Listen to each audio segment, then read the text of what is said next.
Mobile রাখার কোনো stand নেই, ভিডিও করারও কোনো ভালো ক্যামেরা নেই, আর ফেসবুক প্রোফাইলে বেশি ফলোয়ার্সও নেই। তাও আমি এত তাড়াতাড়ি মনিটাইজেশন পেয়ে গেলাম। কিভাবে পেলাম তোমাদেরকে বলবো। তো হ্যালো এভরিওয়ান, আমি বিউটি। আমার ছোট্ট মিনি ব্লগে তোমাদের জানাই স্বাগত।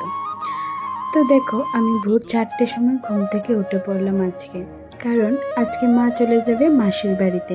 আর আজকে হলো লক্ষ্মীবার, মানে বৃহস্পতিবার, তাই কাজও অনেক। তাই তাড়াতাড়ি ঘুম থেকে উঠে বাসি কাজটা সেরে ফেললাম। পিঁড়াগুলি মুছে গোবর ছিটিয়ে দেখো আমি সুন্দর করে উঠানটা ঝাড় দিয়ে দিলাম। আমাদের উঠোনটা দেখতে ছোট হলেও ঝাড় দিতে কিন্তু অনেকটা সময় লাগে। তো দেখো আমি এদিকে উঠোনটা ঝাড় দিয়ে তাড়াতাড়ি চলে এসেছি রান্নাঘরে। আমি আবার স্নান করে পুজো দেবো, আজকে বৃহস্পতিবার, সেই জন্য তাড়াতাড়ি রান্না করে মাকে একটু ধুয়ে টুয়ে দিয়ে আসলাম। মা রান্না বসিয়ে দেবে। মা আজকে মাসির বাড়িতে চলে যাবে, তো মাসির জন্য একটু রান্না টান্না করে নিয়ে যাবে আর কি। তো তাড়াতাড়ি মা উঠে গেছে, ওটা রান্না বসিয়ে দিয়েছে।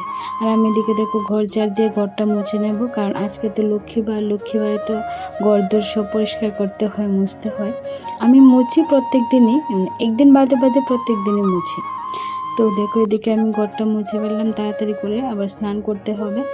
আমাদের ঘর হলো 3টে, বারান্দা একটা। মুছতে কতক্ষণ সময় লাগে জানো? প্রায় আধ ঘন্টার মতো। কিন্তু তোমাদেরকে দেখালাম প্রায় 1 মিনিটও না।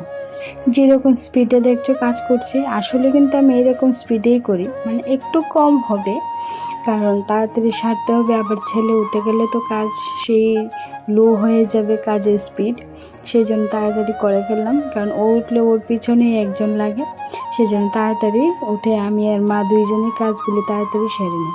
তো দেখো লক্ষ্মীবারের পুজো, ঘরটাও বসাতে হবে, ঘর পাল্টাতে হবে।